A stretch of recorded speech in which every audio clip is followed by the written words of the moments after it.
జగన్ ప్రభుత్వ పతనంలో రోడ్లు అనేది కూడా ఒక ప్రధాన కారణం. గుంతలు పడ్డ రోడ్లని పోడ్చని ప్రభుత్వ అసమర్థత మీద ఆగ్రహించినటువంటి ప్రజలు తీర్పులో అది కూడా చెంప చెళ్ళుమనిపించేలా చూపించారు. ఇప్పుడు ఈ ప్రభుత్వం వచ్చాక గుంటల్ని పూడుస్తామంది. 3 నెలలంది, 100 రోజులంది, 3 నెలలంది, 6 నెలలంది. బట్ ఓవరాల్గా చూస్తే చాలా చోట్ల గుంతలు పూడినాయి. ప్రత్యక్షంగా నేను అబ్జర్వ్ చేసి పెద్ద పెద్ద గుంతలు ఉన్న చోట్ల కూడా మట్టి పోసి పూడ్చారు. మళ్ళీ ఇప్పుడు వర్షాలు వస్తున్నాయి కాబట్టి అదంతా ఇబ్బంది అవుతుంది. రాబోయే రోజుల్లో అక్కడ మంచి రోడ్లు వేయాల్సిన అవసరం అయితే ఉంది.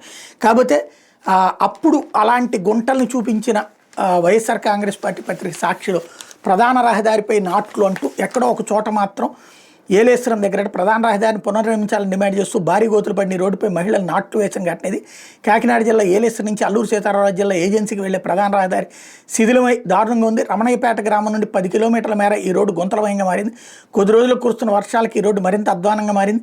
రాకపోకలు సాగించేందుకు ప్రజలు తీవ్ర ఇబ్బందులు పడుతున్నారు. నేపథ్యంలో సిపిఎంఎల్ వినోద్ మిశ్రా, సిపిఎం అనుబంధ ఆదివాసీ గిరిజన సంఘాల ఆధ్వర్యంలో మహిళలు ప్రధాన రహదారిపై వరి నాట్లు వేసి నిరసన తెలిపారట. కమ్యూనిస్టులు ఇచ్చినటువంటి పిలుపుతో చేశారు. బాగానే ఉంది, కానీ ఇట్లాంటిది కూడా పరిష్కరించాలని కోరడంలో తప్పలేదు. బట్ గతంతో పోల్చుకుంటే రోడ్లు మెరుగుపడ్డాయి అనడంలో మాత్రం అతిశయోక్తి ఏం లేదు.